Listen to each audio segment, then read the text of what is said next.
Supply chain management क्या है और इंडस्ट्रियल मैनेजमेंट की दुनिया में उसकी क्या भूमिका है? आप पूर्वी उत्तर प्रदेश से रहने वाले हैं, अगर आपको मौका दिया जाए कि पूर्वी उत्तर प्रदेश का औद्योगिकरण करिए तो आप कौन से 5 कदम उठाएंगे? आपके हिसाब से रशिया यूक्रेन में भारत का क्या स्टैंड होना चाहिए था? मुझे बता सकते हैं रेसलिंग फेडरेशन ऑफ इंडिया में आजकल क्या हो रहा है, क्यों चर्चा में? अच्छा, मान लीजिए आपका सिलेक्शन हो जाता है और आप कभी भारत सरकार में किसी पद पे काम कर रहे हैं जो कि मान लीजिए खेल मंत्रालय से ही जुड़ा हो, तो फुटबॉल को पॉपुलर करने के लिए आप क्या सुझाव दे सकते हैं?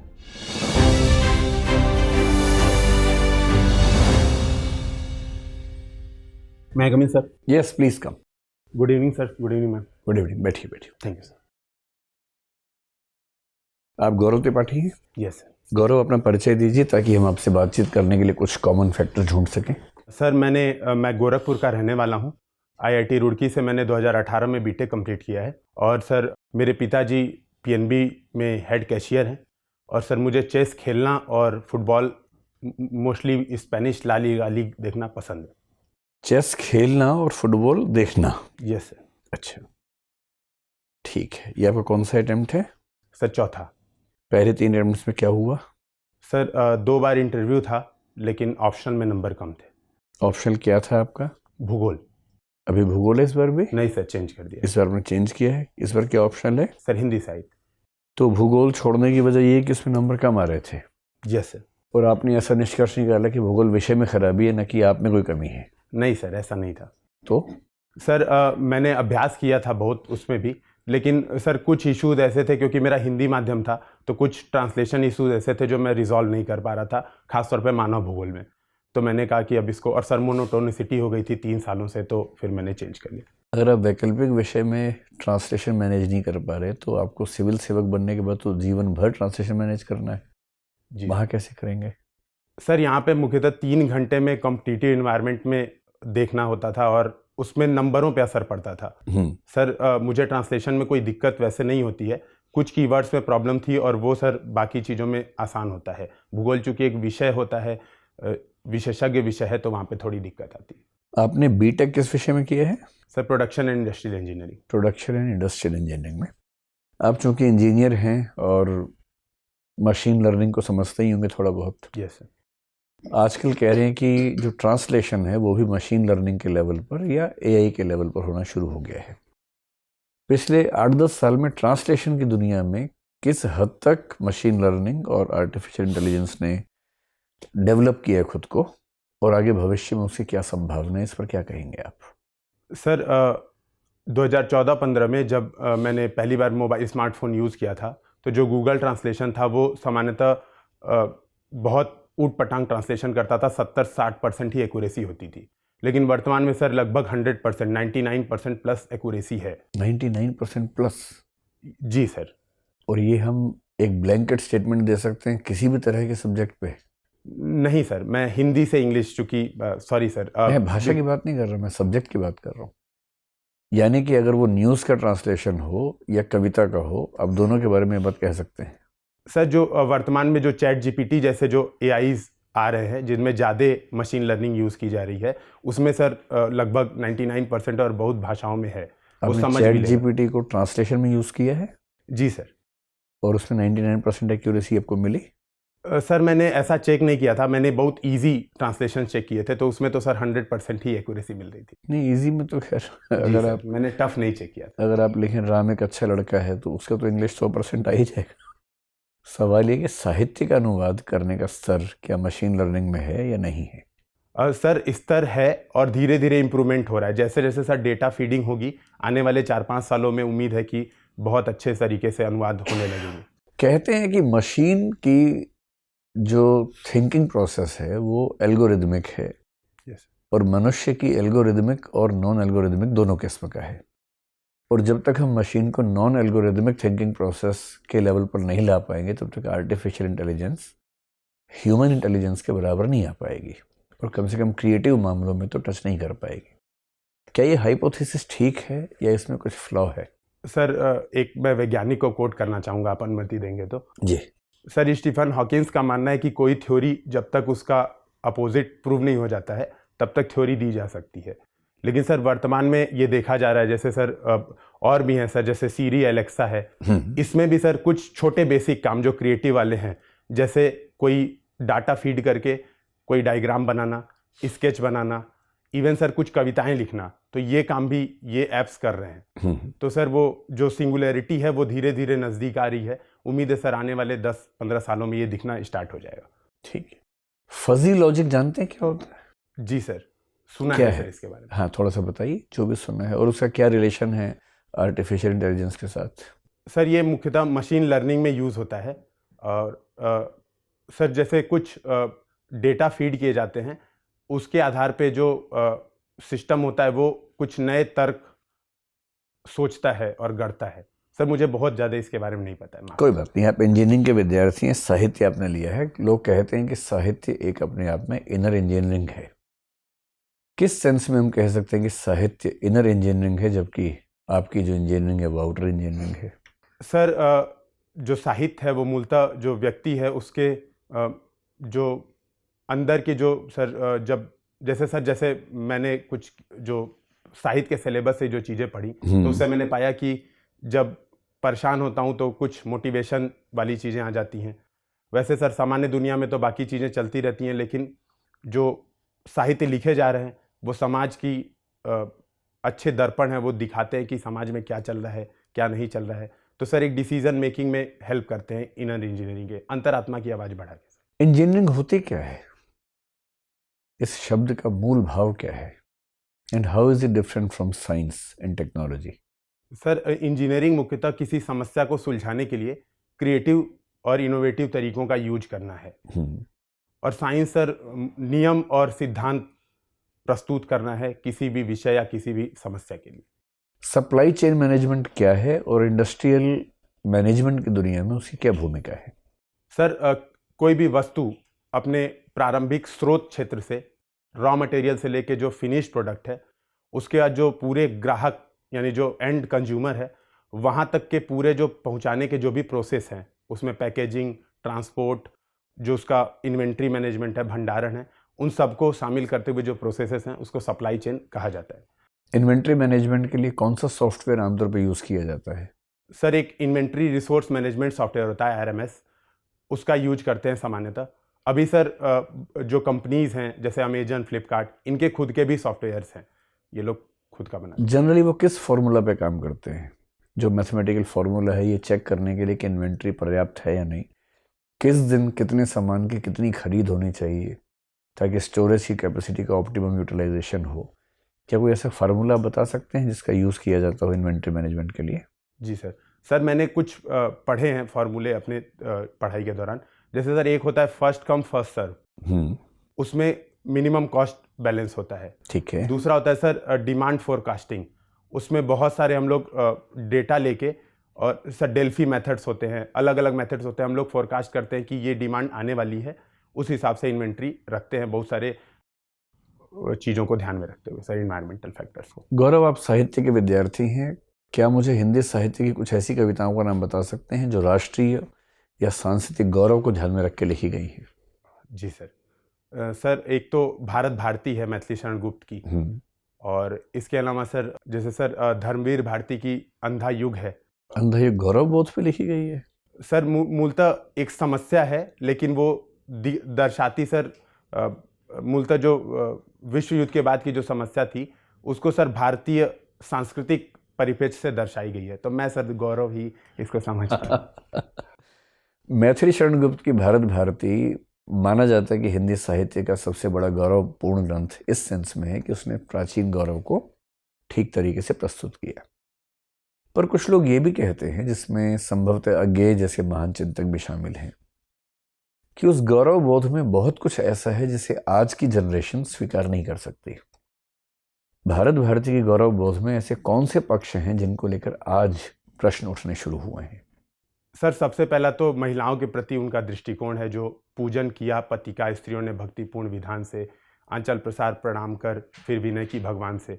ये जो स्टेटमेंट है इसमें कहा जाता है कि पति की पूजा वर्तमान में सर ऐसा नहीं है। इसके अलावा सर जो तत्कालीन तौर की जो समस्याएं थी जिसके जिम्मेदार मुख्यतः अंग्रेज ही थे, उन पर उन्होंने कम ध्यान दिया है। सर मैं ये 2-3 देख पाता हूँ। ठीक है सर। गौरव, इंडस्ट्रियल इंजीनियरिंग पढ़ा है, तो ये बताएं कि ये प्रोटो इंडस्ट्रियलाइजेशन क्या होता है और ये इंडस्ट्रियलाइजेशन से कैसे अलग है? रिकॉल नहीं हो पा रहा है, सॉरी। ओके, कोई बात नहीं। आपने इंडस्ट्रियल लोकेशन थियरी पढ़ा होगा, ये बताएं कि वो मैक्स वेबर का था कि अल्फ्रेड वेबर का था? अल्फ्रेड वेबर का था। तो मैक्स वेबर कौन है? सर ये समाजशास्त्री हैं, मैंने थोड़ा सा पढ़ा है इनके बारे में। अच्छा, और कुछ पढ़ा है उनके बारे में? सर इन्होंने धर्म के बारे में जो सिद्धांत दिया था कि जो धर्मनिरपेक्षता है वो समय के साथ कैसे बढ़ रही है, जो इनका दृष्टिकोण था, थोड़ा सा मैंने उसके बारे में बस पढ़ा है। लेकिन कोई बात नहीं। ये बताएं कि 1991 से जो औद्योगिक सुधार की नीतियां लागू की गई, उसको हम कैसे याद कर सकते हैं? एकदम संक्षेप में बता सकते हैं तो बताइए। सर लिबरलाइजेशन, प्राइवेटाइजेशन और ग्लोबलाइजेशन, LPG पॉलिसी। और कुछ? सर इसमें कुछ जो एक्ट्स में संशोधन किए गए। कौन से एक्ट में? सर फेरा की जगह फेमा लागू किया गया। और सर जो लाइसेंसिंग पॉलिसी थी उसको ख़त्म किया गया बहुत सारे सेक्टर्स में, और बाकी में उदारीकरण किया गया। ठीक है, तो फेरा से फेमा होने से क्या फ़र्क पड़ गया? सर इसमें सबसे पहले तो जो विदेशी निवेश है, विदेशी निवेश आसान हो गया और आराम से अब सर भारत टॉप 5 कंट्रीज़ में है जो विदेशी निवेश आने वाले में। इसके अलावा सर जो इंडस्ट्री लगती हैं उसमें बहुत आसानी हो गई और फंड मैनेजमेंट भी आसान हो गया। सर लोग ये कहते हैं कि इतना गुणगान किया गया है औद्योगिक सुधार का, लेकिन पिछले 30 वर्षों में औद्योगिक क्षेत्र भारत का लगभग स्टेग्नेशन का शिकार है ग्रोथ रेट के मामले में, और रोजगार विहीनता बढ़ती चली जा रही है। तो न तो उत्पादन के कसौटी पे वो सफल रहा और न रोजगार की कसौटी पे सफल रहा। तो इस नीतिगत परिवर्तन को सुधार क्यों कहा जाए? सर मूलतः कुछ समस्याएं थीं जिन पर ध्यान नहीं दिया गया।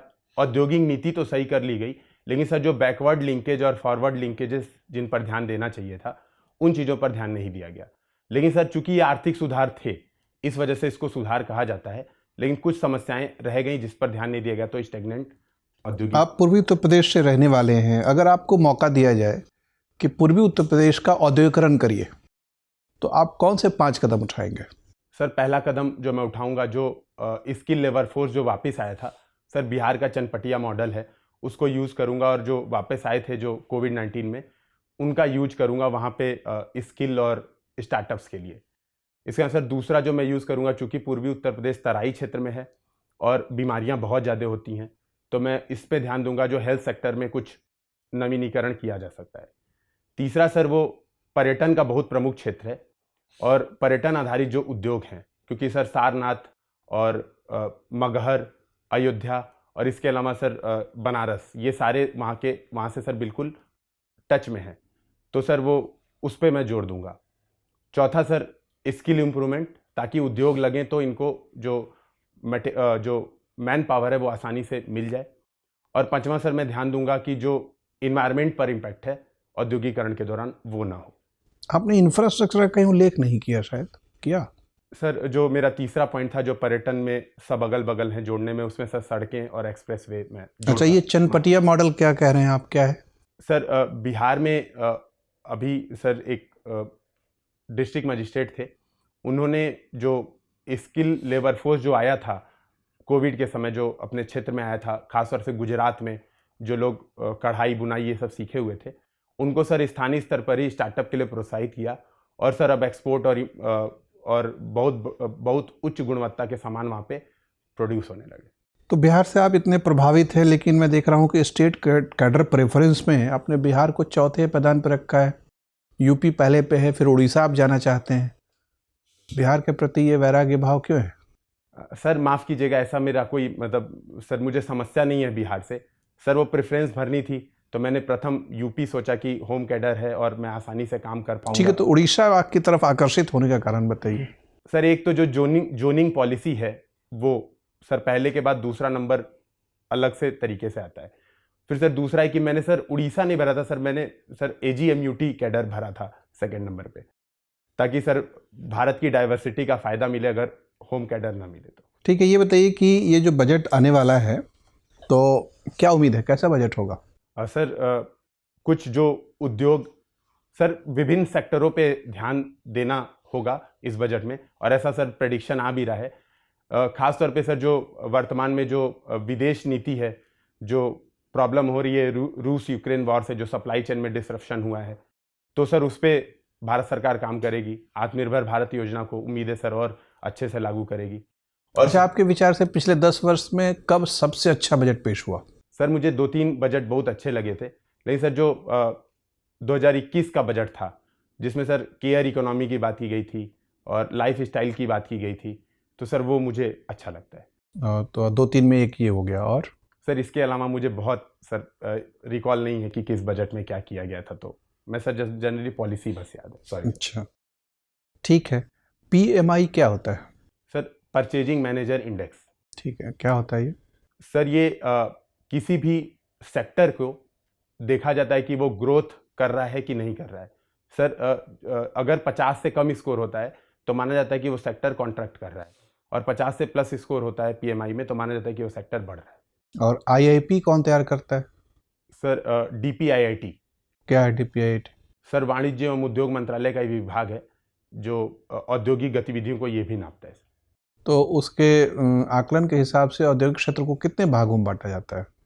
सर 3 भागों में है। कौन कौन? सर ऊर्जा और ईंधन, नहीं सर सॉरी, माइनिंग और सर मैं थोड़ा सा रिकॉल नहीं कर पा रहा हूँ, मुझे वापस देखना पड़ेगा, सॉरी। ठीक है, कोई बात नहीं, धन्यवाद। गौरव, तो आप सिविल सेवा की तैयारी में लगभग 4-5 साल से हैं। जी सर। आपके पास एक विषय से दूसरे विषय पे जाने का भी अनुभव प्राप्त है। क्या आप मुझे बता सकते हैं कि ये जो पूरी जो चयन प्रक्रिया है वो ज्ञान की तरफ टिल्टेड है?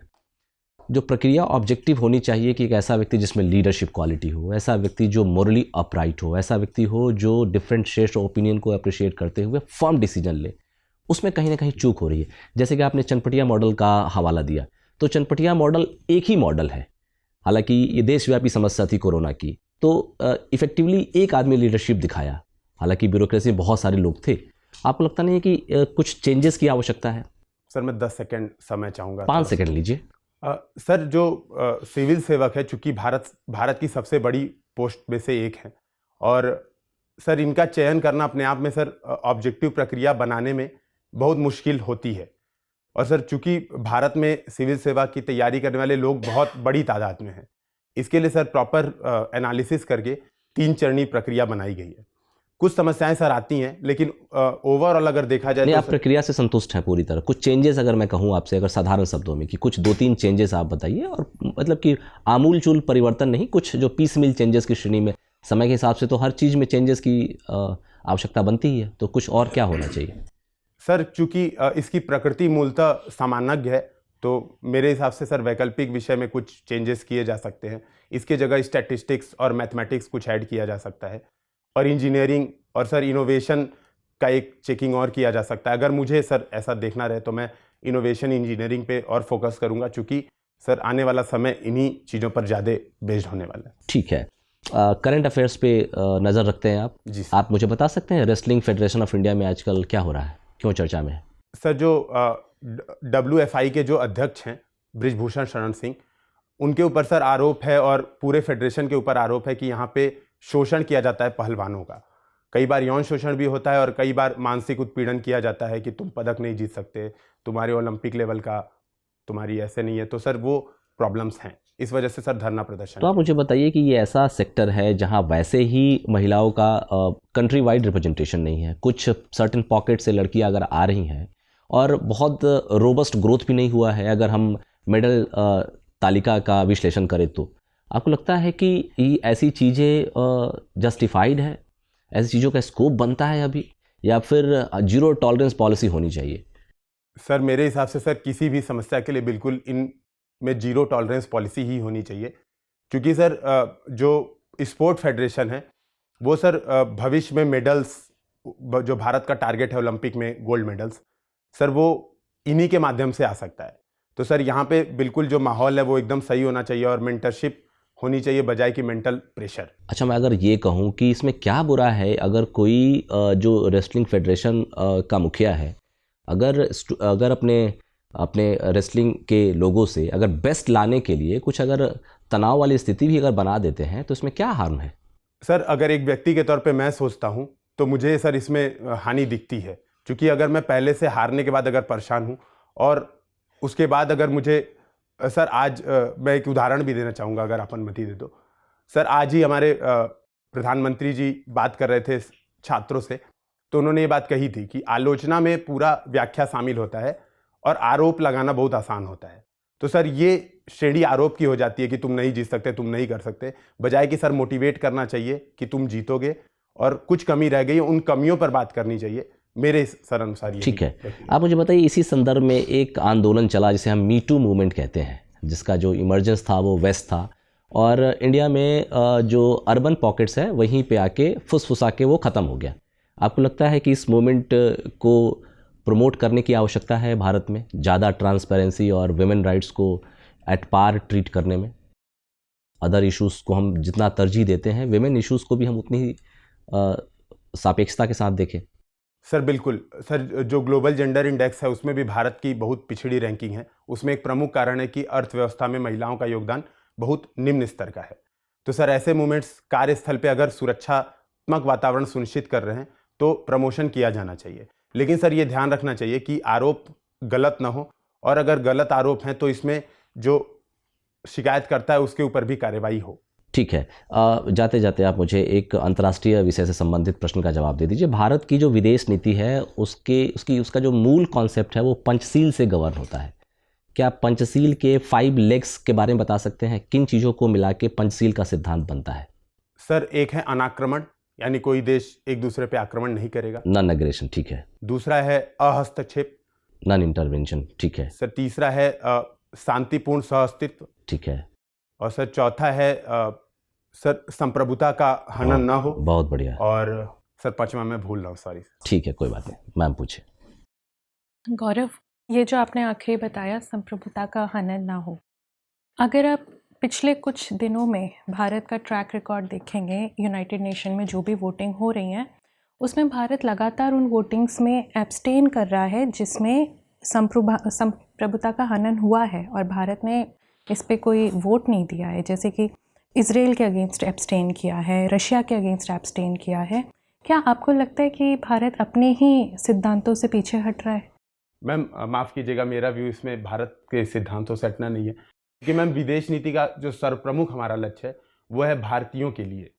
और मैम सबसे बड़ी बात है कि ऐसे में वोटिंग करना किसी एक पक्ष के प्रति, भारत न्यूट्रल रहना चाहता है, क्योंकि पर अगर वोटिंग हम नहीं कर रहे हैं किसी ऐसे देश के विरुद्ध जो कि सीधे सीधे तौर पे पूरी दुनिया को समझ आ रहा है कि वो अपने से छोटे देश पे आक्रामक रवैया अपना रहा है, तो क्या ये भारत को लेके एक बड़ा क्वेश्चन मार्क नहीं खड़ा करता है, जबकि भारत खुद अपने आप को एक सुपर पावर के रूप में प्रस्तुत करना चाह रहा है? जी मैम इसमें प्रश्न चिन्ह तो होते हैं, लेकिन मैम जो हमारे विदेश मंत्री हैं एस जयशंकर, उन्होंने ये बात कही है कि जब ये दोनों द्विपक्षीय या बहुपक्षीय मुद्दे होने चाहिए, अगर एशिया में कुछ घटना हो रही है तो अगर वेस्टर्न कंट्री चुप हैं, तो हम अगर सब लोग केवल अपने अपने बारे में ही सोच रहे हैं तो फिर भारत ऐसा क्यों ना हो। मैम ये मुद्दा उठता है अपने आप में, लेकिन मैम मेरे हिसाब से ये भारत को इसमें एक स्टैंड लेना चाहिए, जो भी स्टैंड है भारत का एक उचित स्टैंड लेना चाहिए। तो आप मानते हैं कि कुछ भी स्टैंड ना लेके हम कुछ गलत कर रहे हैं? एब्सटेन करने का मतलब ये हमने कुछ स्टैंड नहीं लिया? जी मैम, एक स्टैंड लेना चाहिए। ठीक है, तो आपके हिसाब से रशिया यूक्रेन में भारत का क्या स्टैंड होना चाहिए था? मैम मेरे अनुसार जो एग्रेशन है, किसी भी प्रकार की आक्रामकता, मैम मेरी व्यक्तिगत राय ये है, बिल्कुल किसी भी प्रकार की आक्रामकता उचित नहीं है, क्योंकि मैम इससे बड़े पैमाने पे मानव संकट उत्पन्न हो सकता है। लेकिन मैम कुछ मुद्दों को समझना पड़ेगा, जो बाकी कंट्रीज हैं जो उकसाने का काम करती हैं या फिर जो भड़काने का काम करती हैं, तो उनको भी समझना पड़ेगा। तो मैम इस आधार पे मैं तो फिर रशिया के पक्ष को सपोर्ट करूंगा, क्योंकि संप्रभुता रशिया की भी हनन होगी अगर नेटो उसको चारों तरफ से घेर रहा है तो। चलिए ठीक है, आपको पैराग्लाइडिंग, बंजी जंपिंग, इन सब में इंटरेस्ट है। भारत एयर स्पोर्ट्स के लिए एक पॉलिसी ला रहा है, एयर स्पोर्ट्स को प्रमोट करने के लिए लेके आया है।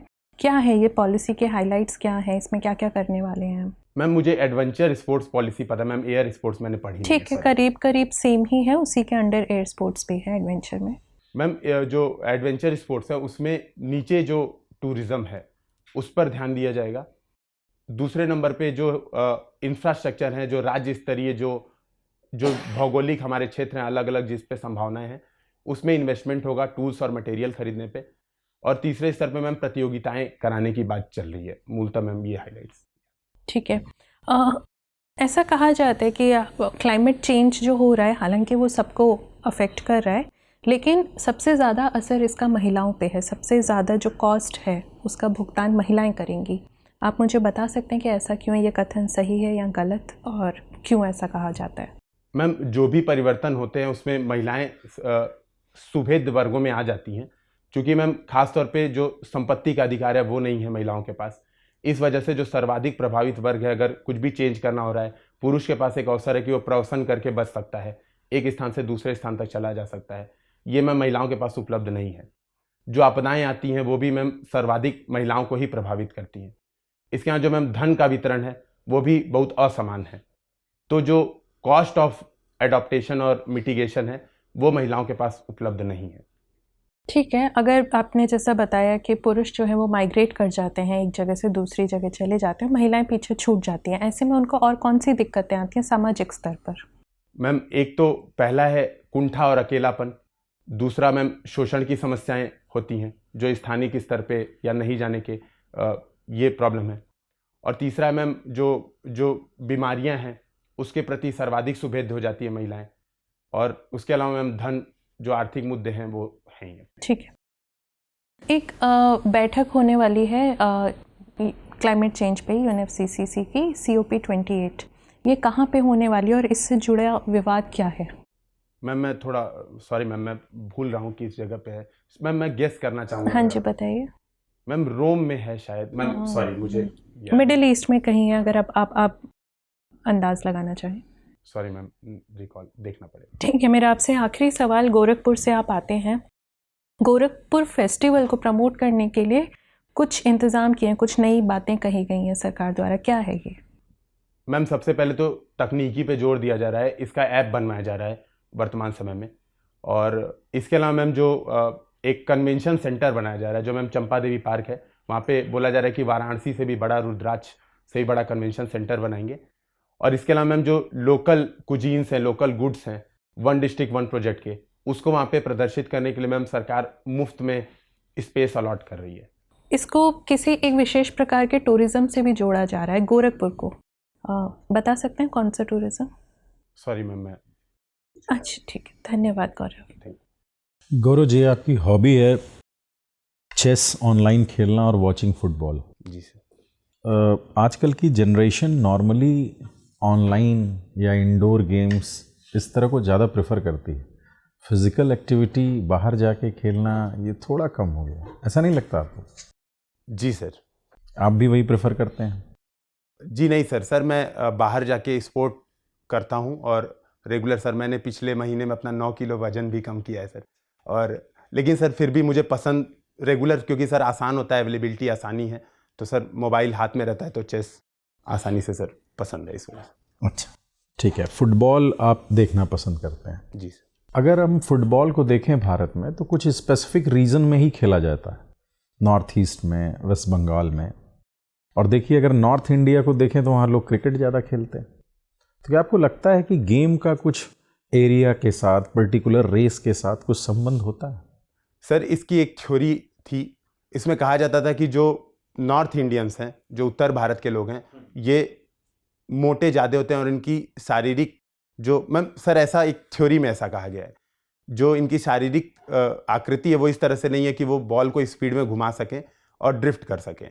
इस वजह से नॉर्थ ईस्ट और साउथ इंडियन जो रेसेस हैं वो आसानी से फुटबॉल अडॉप्ट कर पाती हैं, जबकि नॉर्थ इंडियंस खासतौर पे नहीं करते। अच्छा, मान लीजिए आपका सिलेक्शन हो जाता है और आप कभी भारत सरकार में किसी पद पे काम कर रहे हैं जो कि मान लीजिए खेल मंत्रालय से ही जुड़ा हो, तो फुटबॉल को पॉपुलर करने के लिए आप क्या सुझाव दे सकते हैं? बट ऑब्वियसली क्रिकेट जितना पॉपुलर नहीं है, तो क्या कुछ सुझाव आपकी तरफ से हो सकते हैं? सर मैं 3-4 स्तरीय समस्याएं देखता हूं, उनको दूर करने का प्रयास करूंगा। सबसे पहले सर, फुटबॉल के लिए जो फील्ड्स चाहिए वो अवेलेबिलिटी नहीं है। इसके लिए सर ऐसा किया जा सकता है सर, जो फुटबॉल है जो छोटे क्षेत्र में होता है, रूम के बराबर कमरे में, उसको प्रमोट किया जाए, जिससे स्किल्स आएंगी। दूसरे लेवल पे सर जो स्कूल लेवल पे खास तौर पे इस पे कार्य करने की ज़रूरत है। सर जो 11 million program government of India चलाई थी उसको सही तरीके से लागू करने का सुझाव दूंगा ताकि स्कूल लेवल पे काम हो सके। और तीसरे लेवल पे सर एडवर्टीजमेंट और पैसा, क्योंकि सर बिना पैसे के कोई इसको कैरियर नहीं बनाना चाहेगा, तो इस पे फोकस करूंगा। ओके, अभी आप सर से बात कर रहे थे तो प्रधानमंत्री जी की कुछ चर्चा कर रहे थे शायद आलोचना से संबंधित। जी एक रिपोर्ट अभी कुछ दिन पहले आई थी, एक संस्था है रिपोर्टर्स विदाउट बॉर्डर, जी तो उन्होंने भारत में मीडिया फ्रीडम को क्रिटिसाइज़ किया था और अभी हम आजकल देख भी रहे हैं बीबीसी डॉक्यूमेंट्री को लेके। आपका क्या सोचना है, कितनी स्वतंत्र है मीडिया यहाँ भारत में? सर जो रिपोर्ट्स हैं उनमें मीडिया स्वतंत्रता पे खास तौर पे जो आयाम देखे जाते हैं, जो पत्रकारों पे हमले या जो कार्यशैली है, और सर वर्तमान में देखा जा रहा है कि अधिग्रहण और मीडिया का कारपोरेटाइजेशन, तो सर ये तो प्रॉब्लम्स हैं मीडिया की स्वतंत्रता में। लेकिन सर कुछ ऐसे भी मुद्दे हैं जिनमें मीडिया को भी एथिकल होना पड़ेगा और ध्यान रखना पड़ेगा कि मीडिया की स्वतंत्रता संप्रभुता और अखंडता से बढ़ के नहीं है। तो सर इस आधार पे सर प्रॉब्लम्स हैं जिसकी वजह से भारत की रैंकिंग खराब है, लेकिन सर कुछ बातें उधर भी मीडिया को भी ध्यान में रखनी चाहिए। अच्छा, आप इंजीनियर हैं, ज़्यादातर इंजीनियर हम देखते हैं कि अंडर एम्प्लॉयड है, इसके पीछे आप बेसिक कॉज क्या देखते हैं?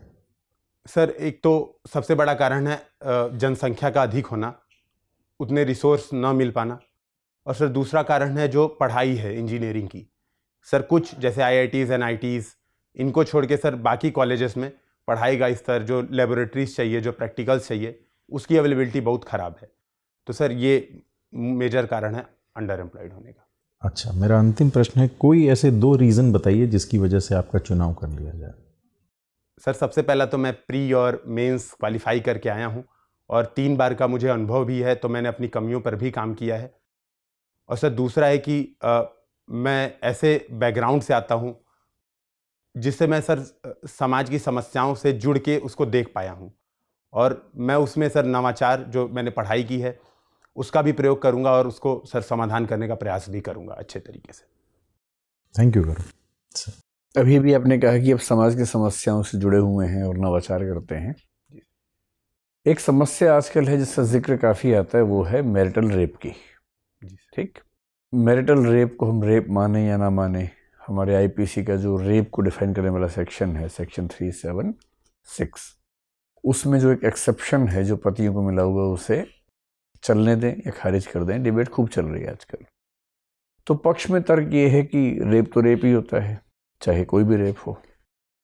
विपक्ष में तर्क ये है कि इसका मिसयूज़ बहुत हो सकता है, और प्रमाण कैसे मिलेगा, क्योंकि हस्बैंड और वाइफ के बीच की रिलेशनशिप इतनी गोपनीय है, इतनी प्राइवेट है, निजी है, कि उन क्षणों के प्रमाण कैसे कोर्ट को दिए जाएंगे जिन क्षणों पे आधारित कोई आरोप होगा।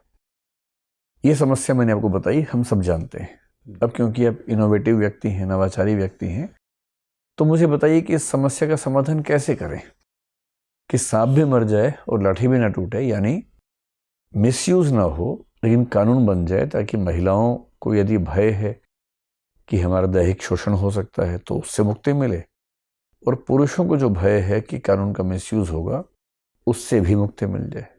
ऐसा कुछ उपाय बताइए, पॉलिसी बनाइए। सर सबसे पहले तो मैं एक सर्वे करवाना चाहूँगा, खास तौर पे सर जो शहरी इलाकों और ग्रामीण इलाकों को अलग अलग पार्ट्स में बांट के, पॉकेट्स में बांट के, ताकि पता चल सके हर जगह के कारण अलग अलग क्या हैं। सर दूसरा मैं ये करना चाहूँगा, मैं घरेलू हिंसा कानून से ही इसको जोड़ना चाहूँगा। इसमें एक क्लॉज ऐड करना चाहूँगा अलग से कानून बनाने के बजाय, ताकि सर चूँकि जब घरेलू हिंसा होती है तो भी महिलाओं को चोट लगती है और उसके प्रूफ आसानी से मिल जाते हैं। तो सर ऐसा हो सकता है कि रेप केसेस में भी अगर ऐसा है तो प्रूफ आसानी से मिल जाएंगे। तो सर मैं दूसरा लेवल पे ये करना चाहूँगा। सर तीसरे लेवल पे मैं जो स्थानीय महिलाएं हैं उनके ग्रुप से सेल्फ हेल्पिंग ग्रुप्स बनाना चाहूँगा, क्योंकि वो आपसी बातें बहुत आसानी से शेयर कर सकती हैं और कंफर्टेबल होती हैं। तो सर मैं उनके माध्यम से जागरूकता और शिकायत, सर ग्रुप्स में शिकायत पे जोर देने की कोशिश करूँगा बजाय कि इंडिविजुअल। मैं भी सर ये 3 चीज़। बहुत बढ़िया गौरव, आपसे बात करके बहुत अच्छा लगा। अब आप जा सकते हैं, शुभकामनाएं। Thank you sir. Thank you ma'am. Team दृष्टि पेश करती है IAS की तैयारी का अनूठा और स्थायी ऑनलाइन विकल्प। क्योंकि अब दिल्ली का क्लासरूम आ गया है आपके मोबाइल में। कोर्स में एडमिशन और लाइव क्लासेस के लिए डाउनलोड करें दृष्टि लर्निंग ऐप या हमें फ़ोन करें दिए गए फ़ोन नंबर्स पर। मैं कम इन सर। आइए आइए आइए, बैठिए गौरव, बैठिए। Thank you sir. कैसे हैं सर बढ़िया। स्ट्रेस में थे? नहीं सर, स्ट्रेस में तो नहीं था। हाँ, कौन सा अटेम्प्ट है इस बार आपका? सर चौथा। और इंटरव्यू? तीसरा। पिछली बार कितने मार्क्स आए इंटरव्यू में? 150 थे। और उससे पिछली बार? 160। ठीक, तो 160 वाला जो इंटरव्यू था उसकी तुलना में आज कैसा हुआ? सर 2-3 प्रश्नों में मैं थोड़ा सा डिसीजन मेकिंग मुझे अच्छी करनी चाहिए थी। जैसे मैम ने जो विदेश नीति वाला पूछा था, मुझे लग रहा है कि मैं उसमें कंफ्यूज हो गया था थोड़ा सा कि क्या एक स्टैंड लेना चाहिए था। ठीक है, वो तो नॉर्मल ह्यूमन बींग्स। और मैंने वैसे लिखा है, मैं बताऊंगा इस पे आपको। जी सर। देखो, आपकी एंट्री बहुत अच्छी है, बहुत लाइवली आदमी है, तो मज़ा आता है आपसे बात करते हुए। जहाँ तक ड्रेस की बात है, एक तो हेयर स्टाइल आपका थोड़ा सा ना, बाल ज़्यादा बड़े हैं। बाल कटवाने की योजना है? Yes sir. कटवा लो, वरना IPS बनने के बाद तो करवा देंगे, बहुत छोटा करवा देते हैं, तो थोड़े छोटे कर लीजिए बाल, ठीक है। टाई आपकी जो है, एक तो बहुत अच्छी नहीं है टाई, इस कॉम्बिनेशन बहुत सूट नहीं कर रही है। इससे बेहतर ऑप्शन मिले तो अच्छा रहेगा, ना मिले तो काम चल जाएगा, लेकिन इससे बेहतर हो तो ज़्यादा अच्छा। दूसरा, टाई को जो बांधा हुआ है आपने ना, या तो आपसे ऊपर का बटन बंद नहीं हो रहा शर्ट का, ऐसा ही है? नहीं सर, वो थोड़ा सा अभी जब यहाँ पे बैठा था तो रिलैक्स होने के लिए ओपन किया था, फिर भूल गया आते समय। ओहो, तो वहाँ ऐसा मत करना। Yes sir. वहाँ रिलैक्स होना ही मत, बाहर आके रिलैक्स होना रहेगी बार में, है ना? Yes sir. तो ये बहुत ही इनफॉर्मल तरीके से टाई बंधी हुई है, वो देख लीजिएगा। आपका इंट्रोडक्शन बढ़िया है। आपकी जो पहली एंग्जाइटी में आप कैच कर पाए जब आप मुझसे बात कर रहे थे, तो मैंने देखा कि आप मुझे देख के बात नहीं कर रहे, आप मेरे ऊपर देख के बात कर रहे हैं कहीं। तो जनरली हम ये मानते हैं कि अगर आप आई कांटेक्ट मेंटेन नहीं कर रहे तो इसका मतलब आप एंग्जाइटी के शिकार हैं। बाद के इंटरव्यू में ऐसा नज़र नहीं आया मुझे। बाकी मेंबर से बात करते हुए आप ठीक से आंखें दिखा के नहीं, आंखें मिला के बात कर रहे थे, जैसी करनी चाहिए। लेकिन शुरुआती मामले में आपकी आई कांटेक्ट नहीं था। आई कांटेक्ट ना होना एक क्राइम की तरह है, स्पेशली चेयरपर्सन के साथ। ऐसा भूल के भी नहीं करना है, ठीक है? इसका ध्यान रखना। मतलब मैं 50 इंटरव्यूज़ में से एक आध में लिखता हूँ सिर्फ आई कांटेक्ट। वो भी लिखता हूँ तो साइमल्टेनियस के लिए कि आप जिससे बात कर रहे हैं उसी को देखिए, सबको मत देखिए। ये वाला मैं बहुत रेयरली लिखता हूँ, क्योंकि आज पहली बार मुझे ऐसा दिखा कि ऐसा दबाव था आपके ऊपर। इंजीनियरिंग पे आपकी अंडरस्टैंडिंग अच्छी है, मतलब जो क्रिएटिव क्वेश्चन से आप उनके आंसर अच्छे कर रहे हैं। इनर इंजीनियरिंग भी आपने ठीक से हैंडल कर लिया। लिटरेचर, फिर गौरव वाला साहित्य, वो सब भी ठीक था। अंधा युग का जिक्र नहीं करना चाहिए था, लेकिन ठीक है, ऐसी गलती हो जाती है, बहुत तनाव की बात नहीं है। अच्छी बात है कि आपकी जो आवाज़ है उसमें दम है, मॉड्यूलेशन अच्छा है, इंटेलिजेंस आपकी ठीक है, आपने जनरली हैंडल किया चीज़ों को ठीक से। जैसे मैरिटल रेप मैंने लास्ट में पूछा, आपने बहुत अच्छा आंसर दिया, काफ़ी अच्छा इनोवेटिव आंसर दिया। रशिया यूक्रेन में आप थोड़ा फंस गए थे। जी सर। आपने कहा कि भारत को स्टैंड लेना चाहिए था, है ना? ये ठीक है, अच्छी बात है, लेकिन मैं इस मुद्दे में ना तुम्हारे साथ हूँ ना तुम्हारे साथ हूँ, ये भी तो एक स्टैंड है। इसको हम स्टैंड क्यों नहीं मान सकते? और बाद में लिया आपने वही। सर मुझे यही समझना ही है था, ना? लेकिन जब आप मैंने फंस गए जी सर। और आपने लिया तो वही स्टैंड अंत में। तो ये ध्यान रखना है, जवाब न देना भी एक जवाब होता है।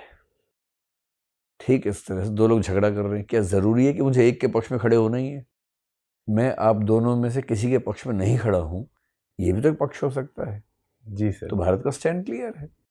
वो स्टैंड किसी को लग सकता है कि हम क्यों एक पक्ष में खड़े नहीं हो रहे हैं, ठीक है। मतलब ऐसा थोड़ा ना कि यूक्रेन एकदम दूध का धुला है, रशिया सारी गलती कर रहा है। हमारी अपनी ज़रूरतें हैं, अपने हित हैं, और जब दोनों पक्षों में से किसी एक की स्पष्ट गलती नहीं है तो हमारी नैतिक बाध्यता किसी एक के साथ खड़े होने की क्यों होनी चाहिए? जी। यूरोप अपने फ़ायदे देखता है, अमेरिका अपने देखता है, चाहे भारत में दिक्कत हो, पाकिस्तान में दिक्कत हो, अपने हित देख के विदेश नीति बनती है, तो हम भी देख रहे हैं, इसमें ऐसी कौन सी दिक्कत है? मतलब UPSC के इंटरव्यू में आपका स्टैंड ये होना चाहिए, बिना डरे बेधड़क बोलिए कि भारत ने जो स्टैंड लिया है इसी को हम स्टैंड मान लें कि हम किसी एक के पक्ष में नहीं हैं। हम कोशिश करेंगे युद्ध रुके, लेकिन किसी एक के पक्ष में पूरी तरह से नहीं खड़े होंगे। जी सर। ठीक है, एक आध जगह ऐसा लगा कि आप थोड़ा सा ज़्यादा लंबे उत्तर दे रहे हैं, तो टू द पॉइंट बोलने का अभ्यास कीजिए, कहीं कहीं फील होता है ऐसा। एयर स्पोर्ट्स पे आपकी जानकारी काफ़ी कम थी, वो देख लीजिए, आपके प्रोफाइल से शायद ऐसा जी सर। संदर्भ निकल रहा है कि उससे पूछ सकते हैं आपसे। ओडिशा वाला तर्क आपका बड़ा बिखरा हुआ सा तर्क था। ओडिशा नंबर 2 पे भरने की वजह मेरे ख्याल से काडर मैनेजमेंट रही होगी कि वहाँ वैकेंसी कम होंगी आउटसाइडर की, तो स्किप हो जाएगा, यही है, कुछ और वजह है? नहीं सर, मैंने सर कैडर में मुझे तो याद था कि मैंने AGM UT भरा है, शायद सर लग रहा है कुछ गलती से आगे हो गया। हाँ, तो फिर ये बोल देना कि सर मैंने तो AGM-UT भरा था, लगता है मिस्टेक हो गई। सर मुझे यही आंसर ही फिर आएगा, क्योंकि मैंने तो AGM-UT ही नहीं सोचा तो था। दूसरा आंसर हो सकता है ना कि सर मेरी जिससे शादी होने वाली है वो उड़ीसा में रहती है, तो कुछ भी हो सकता है। आंसर का क्या है?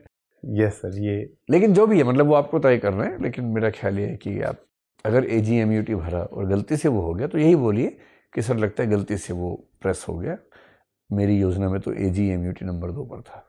जो सच है वही बोलिए, है ना? जी सर। और ये नॉर्थ इंडिया के बाहर के लोग इंडियंस नहीं होते? सर मैंने सर होते हैं सर। ध्यान रखना भाई, है ना? और ये आपने कहाँ पढ़ा है कि नॉर्थ इंडियंस की जो फिजिक है वो फुटबॉल के लायक नहीं है? मतलब मैं इससे असहमत नहीं हूँ, मैं जानना चाह रहा हूँ कोई साइंटिफिक बेसिस है नहीं इस बात के। सर मैंने एक थ्योरी पढ़ी थी, सिरका कुछ करके थी सर, मुझे अभी रिकॉल नहीं जब भी ऐसी बात कहो, साथ में एक ऑथेंटिक सोर्स कोट करना है। जी सर। कि सर हाल ही में एक जर्नल में एक रिपोर्ट छपी, उस रिपोर्ट का नाम ये था, लेखक ये थे, इस रिपोर्ट में बहुत सारे मेडिकल फैक्ट्स को बेस बना के निष्कर्ष निकाला गया है। मेरा ख्याल है कि नॉर्थ इंडिया में फुटबॉल ना होने की एक वजह ये हो सकती है। जी सर। उसके बाद भी हो सकती है। सर उसमें भी नीचे यही किया था कि ये थ्योरी गलत है। मैं सर वो बोलना चाह रहा था, लेकिन मुझे लग रहा था कि लंबा हो जाएगा आंसर। गलत है तो मैं बोलेंगे उसके बारे में, क्योंकि सर ने मुझे मतलब ऐसा लग रहा था कि सर को आंसर वो चाहिए था कि वो थ्योरी ऐसी है कुछ। सर मुझे ऐसा फील आया था। गलत थियरी तो आपको नहीं कोट करनी चाहिए। जी अगर सर, मैं गलत ध्यान है फिर रखूंगा। कोट करने की जरूरत नहीं है। मोनोटोनिसिटी, आपने पता नहीं क्या शब्द बोला, मोनोटोनोसिटी। मोनोटोनी होता है भाई, मोनोटोनी मतलब वही जो आप कहना चाह रहे हैं। Yes sir. तो उस शब्द की जरूरत नहीं है। बाकी जितना मुझे ध्यान है पिछली बार का, उसकी तुलना में अब काफ़ी इम्प्रूवमेंट आपके अंदर है, और सब ठीक रहा तो इस बार दिल्ली दूर नहीं है। थैंक यू ठीक सर। है। सर इस बार ऑप्शनल भी अच्छा हुआ है तो हाँ, उम्मीद है। हिंदी साहित्य तो राजमार्ग है इस समय हिंदी माध्यम में, अगर जी। ठीक हुआ तो अच्छा ही होगा। इस बार तो रिजल्ट हिंदी माध्यम में मेरा हिंदी साहित्य का बहुत ही अच्छा है, बहुत ही बढ़िया है। तो उम्मीद कीजिए कि बात बनेगी। जी है सर। ना? कुछ पूछना है आपको? सर मुझे एक डाउट था सर, जैसे अगर स्टैंड लेने को कहा ही जाए कि रशिया यूक्रेन में स्टैंड लेना ही है, तो सर मैं क्या स्टैंड लेना चाहता? मतलब पहले तो आपको बताना है कि सर ये स्टैंड ही है कि हम जी। किसी के पक्ष में नहीं। जैसे गुट निरपेक्षता भी एक स्टैंड था ही, गुट निरपेक्षता भी तो एक स्टैंड था ना भाई। हम क्यों पूंजीवाद या समाजवाद के पक्ष में ही खड़े होंगे? नहीं होंगे, ये भी एक स्टैंड है।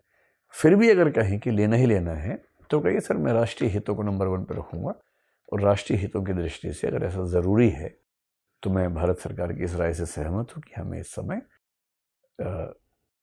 मतलब मैं तो ये कहूँगा कि अगर रूस के पक्ष में भी सरकार खड़ी है तो इसमें झुकने की ज़रूरत आपको नहीं है। ये आपकी गलती नहीं है। जी सर, ये मैं है भी ना? यही जब सोच ज़रूरी हो जाए तो आप कोई एक पक्ष लेके दो जो भी तर्क प्रचलित हैं वो दे दीजिए, दिक्कत नहीं है। लेकिन इंसिस्ट कीजिए कि ये हमारा स्टैंड ही है कि हम दोनों में से किसी एक के पक्ष में पूरी तरह से नहीं खड़े होंगे। और धारा के विपरीत स्टैंड लेने के लिए ज़्यादा साहस चाहिए होता है। हमारे अंदर इतना साहस है कि हम दोनों धाराओं से अलग एक तीसरा स्टैंड ले सकते हैं। इस तरीके से बात रखिए। जी सर। ठीक है, चलिए शुभकामनाएं। थैंक यू और झंडे गाड़ी इस बार। Thank you sir. Thank you.